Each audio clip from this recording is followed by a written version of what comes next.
আসসালামু আলাইকুম। সাকিব আল হাসানকে নিয়ে অনেক আলোচনা হচ্ছে, অনেক সমালোচনা হচ্ছে। তাকে কেন জাতীয় দলে আনতেছে না, তাকে কেন খেলার জন্য সুযোগ করে দিচ্ছে না, সেটা নিয়ে অনেক আলোচনা হচ্ছে।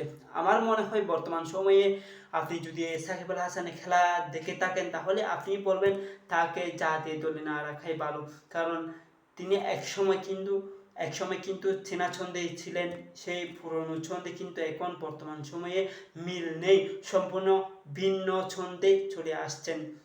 তিনি এখন মোটামুটি ফর্মে নেই বলেই চলে। সেক্ষেত্রে আমার মনে হয় না তাকে জাতীয় দলে জায়গা দেওয়া উচিত। আর তার বয়স হয়েছে, তার কিন্তু অবসর নেওয়ার সময় হয়ে গেছে।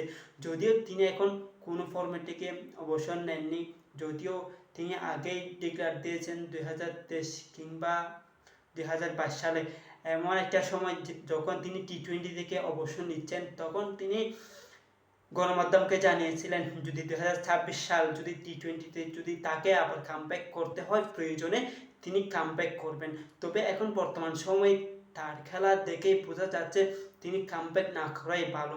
তিনি কিন্তু সেই পুরনো চেনা ছন্দেই নেই।